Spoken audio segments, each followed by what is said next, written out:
Bismillahirrahmanirrahim. Assalamualaikum warahmatullahi wabarakatuh. Pada hari ini saya akan menerangkan tentang konsep iman kepada malaikat dan alam ghaib menurut Islam.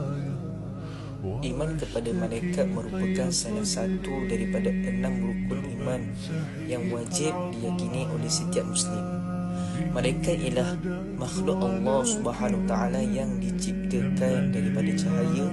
Mereka sentiasa taat kepada Allah Subhanahu Taala dan tidak pernah melakukan maksiat. Berbeza dengan manusia, malaikat tidak mempunyai nafsu dan sentiasa melaksanakan tugas yang diperintahkan oleh Allah Subhanahu Taala. Antara malaikat yang kita wajib ketahui ialah malaikat Jibril alaihissalam yang bertugas menyampaikan wahyu kepada para nabi dan rasul. Mikail pula ialah menguruskan rezeki, hujan dan tumbuh-tumbuhan. Israfil akan meniup sangkakala pada hari kiamat, manakala malaikat Israel ditugaskan mencabut nyawa manusia.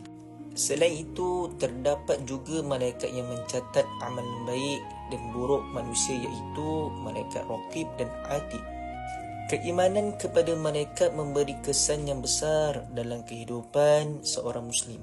Apabila seorang yakin bahawa setiap perbuatannya sentiasa diperhatikan dan dicatat oleh malaikat, dia akan lebih berhati-hati dalam percakapan dan tindakan. Keimanan ini juga mendorong seseorang untuk meningkatkan amal jariah, ibadah dan menjauhi perkara yang dilarang oleh Allah. Seterusnya kita akan memahami konsep alam ghaib.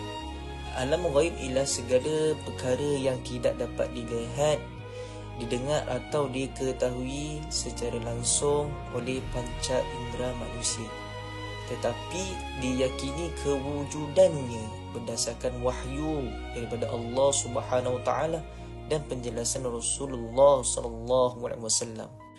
Antara perkara yang termasuk dalam alam ghaib ialah kewujudan malaikat, jin, syaitan, alam barzakh, syurga, neraka serta peristiwa hari kiamat.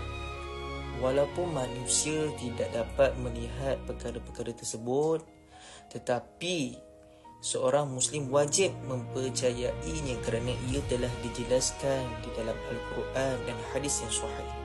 Keimanan kepada alam ghaib mempunyai hubungan yang sangat rapat dengan keimanan kepada Allah. Orang yang beriman kepada alam ghaib akan lebih yakin bahawa kehidupan di dunia hanyalah sementara dan setiap amalan akan dipertanggungjawabkan di akhirat kelak.